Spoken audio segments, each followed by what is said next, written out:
Hello and welcome to Oakville Matters. This is local television thanks to Cogeco Television that allows us to talk about our town and the things that matter to us. And joining me today to talk about reform of the Ontario Municipal Board are Paul DeMelo and Ruth Victor and Don Cox. Don is the leader of the Coronation Park Residents Association, and he's been a time or two involved with the board. Ruth is a Oakville resident who's an expert urban planner, a registered professional planner, and she has a little bit of experience at the board and a better pass completion ratio at the board than any NFL quarterback.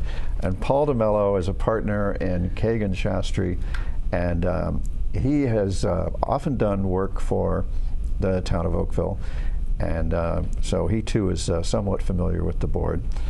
And I guess you don't often appear against your partner. You never appear against my partner. But there you go. Now, some time ago, I wrote an op-ed in the Toronto Star saying that I thought the board needed to be reformed. I said that the board had gotten to the point where 150 municipal leaders from all across the province were attending a summit in Markham earlier this year for the purpose of demanding reform of the OMB. And I plumped in my op-ed for three small changes. One was that the board should be required to show to councils the same deference that it expects and usually receives from the courts when on those rare occasions the board is appealed to the courts. And the other thing I wanted was the board to be clearer about when a decision is a precedent or not, because as a non-lawyer, non-planner, it's hard to tell what you can rely on and what you can't rely on. I was once in two hearings 6 months apart where a principle of great standing called clergy applied one way, and to my startled eyes, and 6 months later in the same context it was the opposite. And this starred the same lawyers too, so it was I'm sure everyone was disconcerted. We also think that it would be good if the board could streamline its proceedings. I have found before I was mayor, I was the leader of a community residents association, and we went 4 or 5 times to the board, and I thought the processes were unwieldy and they caused extra expense to us. We went with planners and lawyers because it was important to us.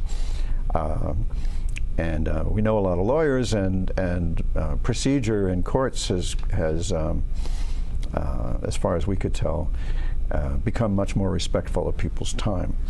So these were some of the ideas that we were pushing forward. The summit actually wound up saying, we just don't want the board to be able to fool with our decisions.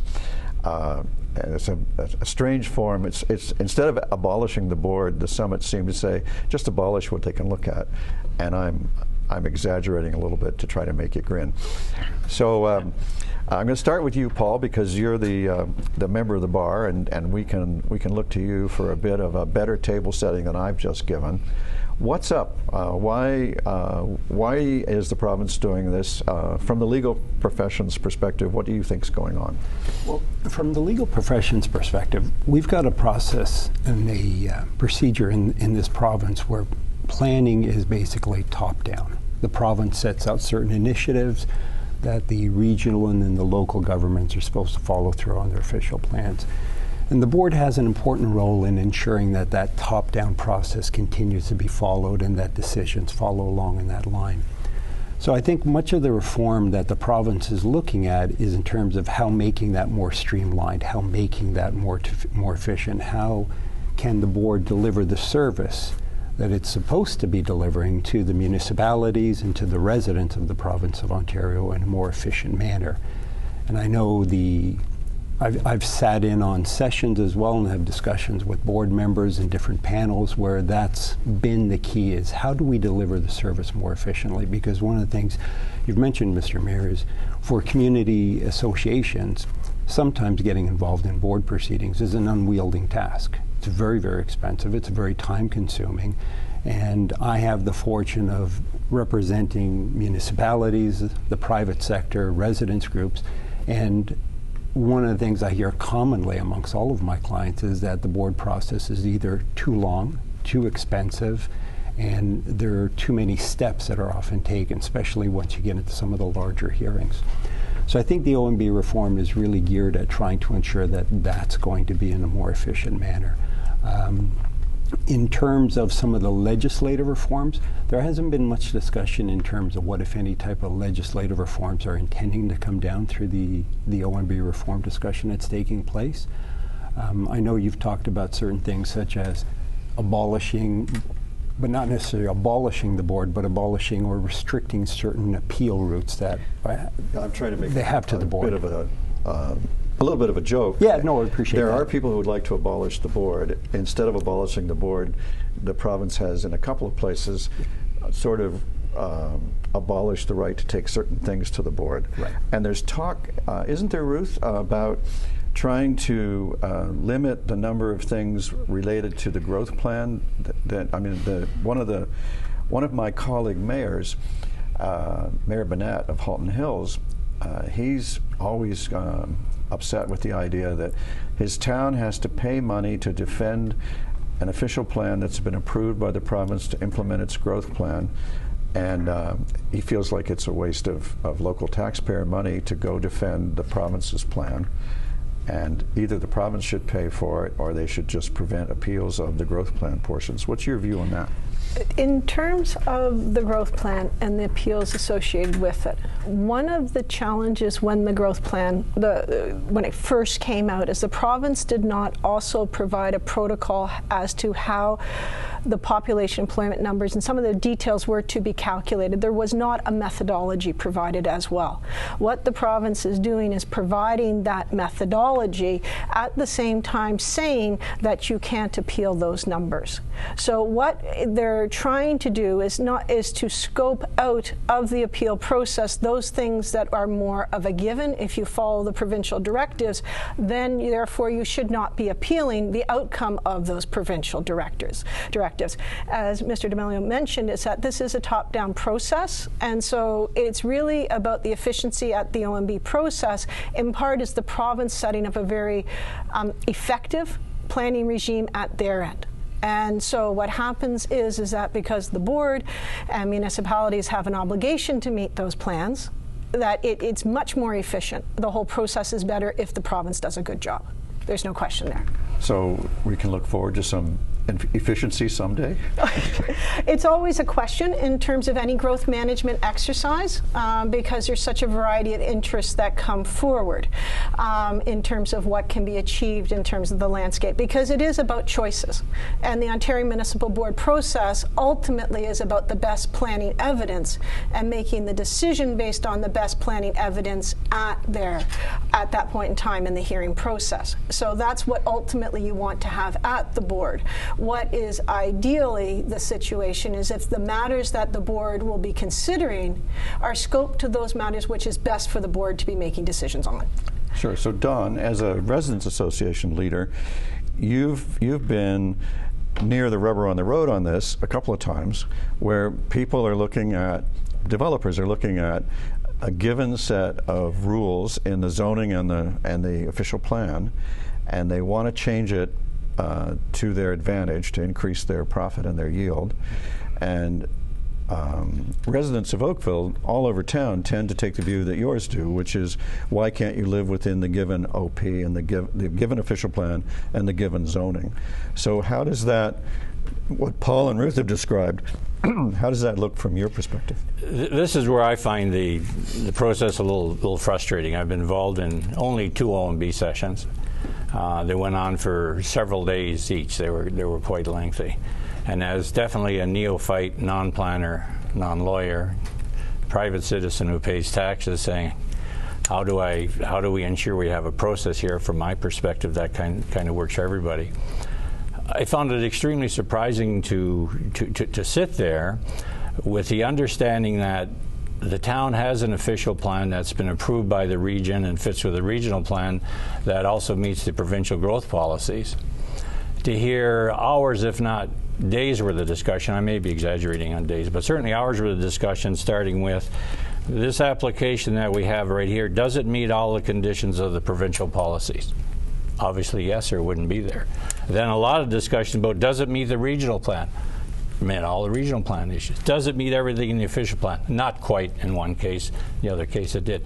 So there's so much discussion goes on that is really not relevant, in my view, to what really is at stake. All of that could have been cleaned out of the way long before sitting down trying to discuss what the issues are. So yes, I believe there should be very strong support given to an official plan that has been indicated, has been vetted and approved and meets the provincial policy guidelines and meets the regional plan. And I have some trouble understanding why you have to revisit all of that when you sit down at a review board. My sense is when we have a plan like we do, the Livable Oakville plan, that puts a lot of emphasis on stable neighborhoods and went to a great extent to define what that means, is that there's a lot of time taken to try to disrupt that aspect of it when the official plan has already looked after in other parts of Oakville the growth necessary to meet the provincial policy. So I agree with what's been said, but then I say, well, why are we getting into these great discussions in small areas that should be built to the bylaw so that the neighborhood is not disrupted? That's the part I find extremely frustrating when you sit through one of these hearings to have to deal with that. And from a resident point of view, it is a daunting, I have to admit, a very, very daunting experience to go in there and have to be part of this. It takes a lot of time and a lot of learning and a lot of effort. Fortunately, Mr. DeMelo actually helped us on a couple of cases, so it was very worthwhile. But it's very as daunting. a residence leader, when I first went to the board, I was frightened out of my mind because somebody had taken me aside and said, I know it looks like an administrative tribunal, but by the way, they have all the powers of a judge to put you in jail for contempt, so curb your tongue. So I was shaking. Yeah. Ruth, you look like you have answers for Don here. Well, I think one of the challenges that we deal with, and I do work for municipalities as well as for the development sector, so I'm going to say this in a little bit of a broader context, is that we often hear from the residents associations, either because I'm working with them or as in another role, that we've already accommodated the growth elsewhere. What's important to note is that those provincial policies that may be a lot that we go through up front and the regional policies actually clearly state that their intensification occurs throughout the build-up area. And there are areas where intensification is focused. It does not mean that there is not intensification elsewhere. And that's why in the planning process it's a regulation of change. And it's a regulation of transformation of communities. And it sets out the framework and the context for transformation. And so I appreciate within the neighborhood perspective of why here, why me, why this, but the bottom line is that when we talk about what is the province directing, what is the province actually more strongly directing under the New Places to Grow amendments that are under consultation right now, is actually more change within the existing communities, more intensification, more opportunities for that. And that will continue to impact these existing, what we call our stable residential neighborhoods. It cannot be precluded under the provincial policy. And that becomes, sorry, my apologies. And so that's really where we look at the whole question as to the official plan is an evolving document. It is not a static document. It is subject to change over time, but the change has to be done in a context. And that's where we look at it in terms of where we're at. Just for a second. Sure, go ahead, Don. When we've put together our views for the development in these stable neighborhoods, we have recognized intensification, and that is one of the strong points we've had is, okay, building within the bylaw does provide intensification. Some significant intensification over what is already there. So it's not as if we're saying we're against intensification, we're for intensification as it meets the bylaws that over 30, 40, 50 years have established the character of the neighborhood. The metrics in the bylaw are what makes the neighborhood, not the metrics in the official plan or the provincial policy. That's our view. There's a clause, a phrase in the growth plan that survived, and it's also survived into the proposed new growth plan, and it says that the plan exists so that the land use planning authorities can, and I quote, manage and direct growth, manage and direct intensification, and when everything's open, and you can't, I say that if you can go anywhere, then in effect there is no ability to manage and direct. And our plan, as I think everyone knows, is built around the idea of managing and directing intensification to 6 growth nodes. You know, the most notable one is the urban growth center around the GO station, but you know, there's 5 more as well, and they range from small to large. So there's a principle in also in planning called urban structure. And if you can intensify anywhere, it means that urban structure starts to lose its meaning, because it means that urban structure can change at a whim. I'm always reminded of that line in the first Pirates of the Caribbean movie, where I think it's Keira Knightley learns the pirate code and tries to invoke it on the pirate captain, and he takes away her hope by saying, well, it's the pirate's code is more of a guideline, and besides, you're not a pirate. And we residents, we often feel like planning is less of a code and more of a guideline, and that leads to a lot of frustration. Don has put very well the dilemma that we at the bottom feel, which is we are accepting intensification. We're trying to manage and direct it and scope it. And when the province approves an OP that has a protect your stable established neighborhoods, and then you're faced with an argument at the board that doesn't mean anything, we go, wait a minute, it's a provincially approved official plan. Paul, what do you make of that? I think when you're talking about, and as Ruth has indicated, that the province's directive is not simply to say you're going to grow in certain nodes or communities. The province's directive is that the majority of your growth is going to go into these nodes in these communities that you've identified, and you have to plan for that, and you have to accommodate for your highest densities. But the province has also made it very clear that there has to be an expectation that there is going to be growth that is going to occur regardless in all your neighborhoods. And that has come down from the province up on high and has to be implemented in the regional and the local official plans that follow as a result of that. The province does try to do that in the sense of balancing, that's saying that, however, when you're looking at accommodating growth in these stable neighborhoods, stable communities, that you have to look at things like the character. You have to look at the community. You can't be disruptive. There has to be respect for the community, and that's what Livable Oakville does a very good job of trying to ensure, that when growth does come into stable neighborhoods, that it is respectful of the community, and it respects that this is a stable neighborhood that has existed for some period of time within this context and build something. Well, this all goes to the very planning instrument called zoning, right? Zoning either means something or it doesn't mean anything. If in an OP you say this is an area that's going to be of the type of residence that we would call in zoning R2 or R3, we're trying to set up an orderly community structure so that you can't come along and say, well, on this block I want to put R10. Right. And we've had pretty good success at the board around using a section 11.9, which is our stable communities clause. It's when you get into people saying, well, it's great that you have 6 growth centers, but we'd like a 7th and an 8th, and we'd like it right now. And you know, meanwhile, one of the roles of an official plan is to help guide all of your urban infrastructure and all the associated things that go with urban structure. Ruth? Yeah, and so when you look at that, that actually ultimately, when you say what does the OMB do that's good, what is the importance of the OMB, is actually exactly in that scenario. Yeah. when you have a development interest who has acquired land, who has put forward a scenario for development that, as you say, doesn't meet the basic urban growth strategy for the municipality, recognizing all the context. At the Ontario Municipal Board process, what happens is as I said before, the planning evidence comes in. There's going to be 2 points of view that will be presented. And the role of the board is to choose the best planning evidence.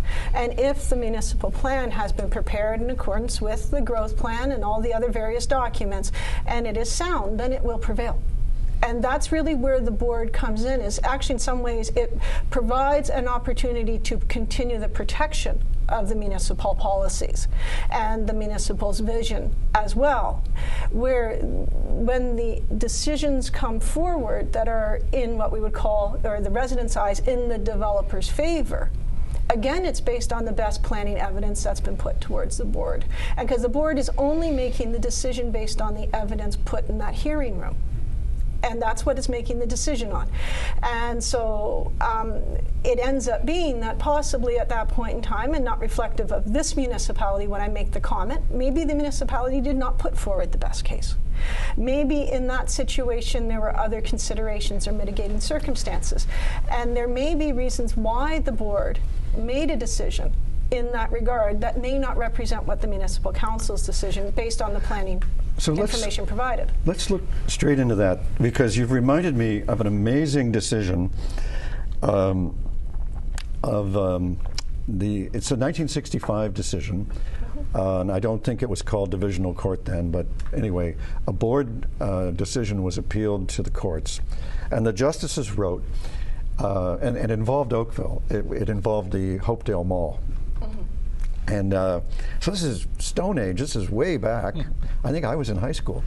And and what they said was, the board has its own expertise and knowledge of the law and the regulations, and it has a duty where the case may be deficient. When either or both parties bring a deficient or case, or where they're omitting things that they should know and don't appear to, the justices put on the board a duty to supply that and to bring that to the judgment. There was you don't get to say, well, he made a bad case and he made a good case, and it's too bad for him that he left out this crucial thing, but I find for the guy who remembered his P's and Q's, the justices said, you have a positive duty to bring your own expertise and correct the deficiency. And then I have a board decision some years later in the early 90s where the board actually does that, and it's, I don't know why, but again, it was an Oakville case. And I don't see since then the board always doing that. I've actually got some cases where the board goes, well, too bad. And so has something happened since then to remove from the board this duty? No. The board still has that duty, and the board still acts on that duty. I've had a number of decisions where when you'll read the decision, the board says, I'm not simply here to listen to one expert as opposed to another. There's also the role of the board going beyond that. So, of course, they listen to the expert evidence that's presented on both sides. Because I have a case where they didn't do that. Well, and they make their decision based on the expert evidence. But, I mean, I've had cases where, for example, the other side may come with 3 planning experts, basically 1, 2, 3, essentially saying the same things. I think it's unnecessary. I think it drags out the process, and it's not a matter of the board saying, well, I have 3 saying this, and I have 1 saying this. I'm going to go with this. The board doesn't work that way. The board works on what's the evidence that's presented, and we all say that the board relies on the expert evidence that's presented. So but I do think the board members also look intrinsically at what they've experienced, what they've, what their past, not necessarily past decisions, they have to balance with what they're hearing from the province in terms of directives with the expert evidence. So there's much more than simply saying one or the other and just weigh the two sides. It's also fair to say that I've equally had the situation that after I've done my evidence in chief, where the board member has an entire line of questioning that my solicitor was not interested, or the developer solicitor, or the municipal solicitor had not investigated. And the sometimes your solicitor doesn't want to ask you. Oh, doesn't want to ask, that's fair too. But I've literally been, after giving many hours of testimony, having the opportunity to have the board run me for a series of questions because they feel that they have not had the full thing. So the board does step in fairly regularly to do that. It's elegant that you call that an opportunity. You had the opportunity to be cross-examined by the board. There's one thing that I do when I take notes at a hearing. I'm usually doing electronically, and Don will know this, that we'll take notes on a keyboard. And after I've finished with my witness and my witness is finished with cross-examination, then you sit there and you wait, well, is the board going to ask any question? Well, right away on your computer, you highlight that in red because you know that's going to be the important question that they're going to be asking. It might be on the exam. Exactly. One of the things I notice in sitting through both these boards is that you got to kind of look and see what the member is doing, because sometimes he likes to look off into the sky, so you figure there's probably not a lot happening right now. And when he takes an interest and picks up that pen, maybe something is being heard. And the other thing I wondered about that is, which kind of surprised me, not having any experience at all until I got into this, it's one person who sits at a table. That's it. So what he hears is what counts. What he doesn't hear, I guess, doesn't count. It doesn't matter whether it's important or not. I'm wondering if these hearings should be videoed or people should have access to them, because as a member of an association, I did a presentation at the end of one, but we sat through all the days, and it was worthwhile because you get a feel for it. But you would agree, it's 19th century in front of the board. Oh yeah, yes. And I'm thinking, I didn't have to be there the whole time to get the full feel. If I could plug into my computer and do a 10-minute run of what happened today, go through it quickly. So why isn't this taped? Why can we not see it online? And that way, residents can get experience of get a feel for what they're going to experience when they walk into that room. And if that was made visible to the public, I think that would be a good step forward. So they really need to modernize the way they treat us. And in that regard, I think the courts are far ahead. You know, I often hear, oh, well, you would hate having to go to the courts if we got rid of the board. Well, there's a lot of things about the courts that I think we could prefer, but we're out of time. Okay. It's time for me to say thank you to everyone watching for spending time with us today about the OMB reform. Once upon a time, I was told that the O in OMB meant Oakville because we went there so much. So it's obviously a matter of some importance. It is something that matters, and I hope we'll see you next time on Oakville Matters.